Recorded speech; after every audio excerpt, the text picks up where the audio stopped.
पहले की बात है। रामपुर नाम के गांव में एक मूर्ख ब्राह्मण रहा करता था। ब्राह्मण का परिवार काफ़ी गरीब था, इसलिए ब्राह्मण की पत्नी उसे बार बार कुछ पढ़ाई करने और कुछ सीखने के लिए कहा करती थी।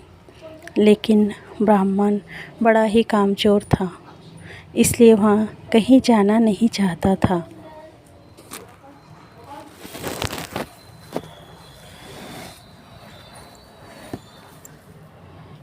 एक दिन जब उसकी पत्नी ने बहुत अधिक जोर दिया और कहा कि आज तुम्हें स्कूल जाकर कुछ पढ़ाई करना ही होगा, तो अपनी पत्नी के गुस्से को देखते हुए वह ब्राह्मण तैयार हो गया। वह अपने घर से निकला और पीछे के रास्ते से जाकर घर के पीछे छुप के बैठ गया।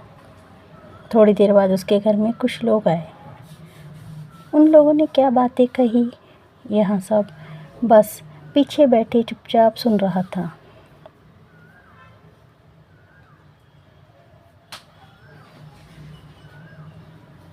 जब शाम हो गई तो ब्राह्मण वापस अपने घर के पीछे से निकल कर आया और आकर उसने अपनी पत्नी से कहा कि आज मैंने इतनी पढ़ाई कर ली कि अब मैं भविष्य देखने लगा हूँ। यह सुनकर उसकी पत्नी को बड़ा आश्चर्य हुआ और यकीन भी नहीं हुआ। तो उसने कहा कि अच्छा ऐसा है, तो बताओ आज जब तुम स्कूल गए थे तो घर में क्या हुआ।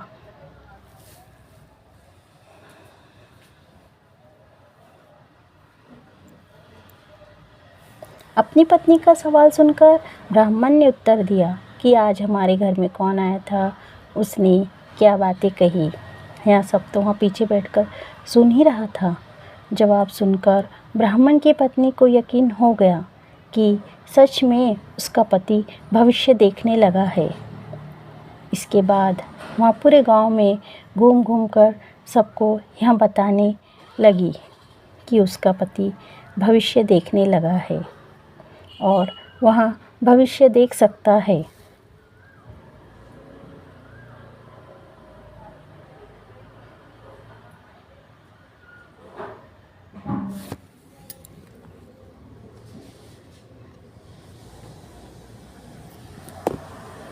अगले दिन एक धोबी का गधा खो गया था और वहाँ उसे मिल नहीं रहा था, इसलिए वहाँ उस पंडित के पास आया और आकर उससे कहा कि मेरा गधा खो गया है, क्या आप मेरी मदद कर सकते हैं।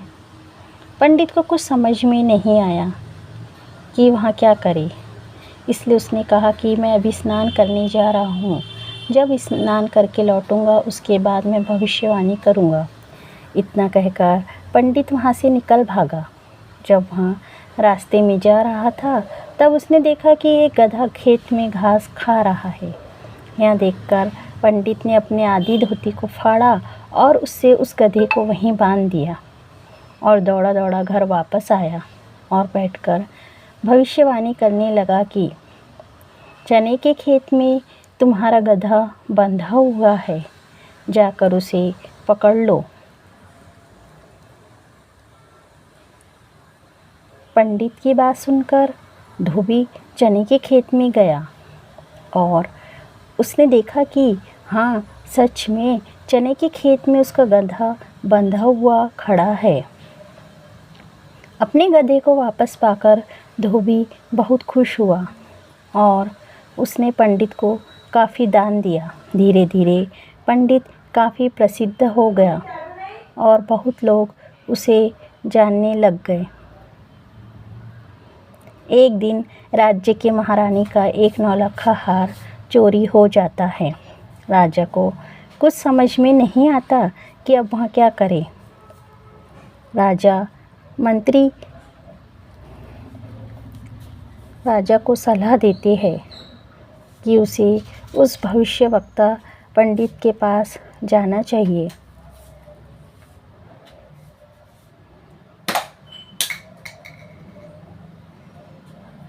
राजा उस भविष्यवक्ता पंडित को अपने राजमहल में बुलाता है। पंडित कहता है कि ठीक है, मैं अगले दिन राजमहल में आऊँगा। पंडित के आने की खबर से चोर काफ़ी डर जाता है। चोर को लगता है कि जब पंडित भविष्यवाणी कर देगा और राजा को पता चल जाएगा कि यह हार मैंने चुराया है तो मेरा मरना तय है।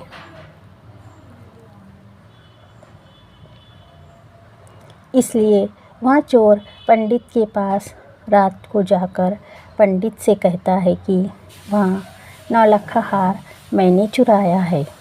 आप यह बात कृपया करके राजा को ना बताएं।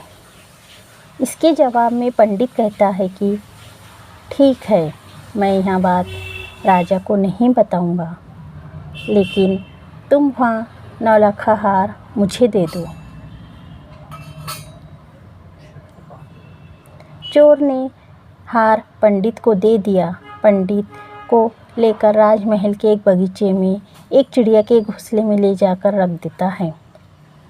सुबह भविष्यवाणी करते वक्त पंडित कहता है कि महारानी का हार एक चिड़िया के घोंसले में रखा हुआ है। राजा ने अपने सैनिकों को उस चिड़िया के घोंसले में जाकर देखने को कहा।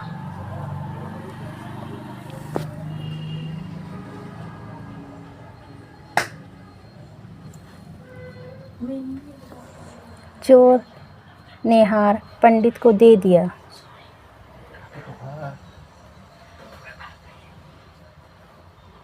राजा के सैनिक चिड़िया के घोंसले में देखने गए। वहाँ उन्होंने महारानी का हार देखा।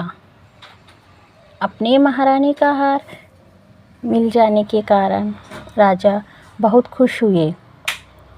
उन्होंने ब्राह्मण को काफ़ी दान दिया, जिससे ब्राह्मण का घर खुशी खुशी चलने लगा और उनकी गरीबी भी दूर हो गई।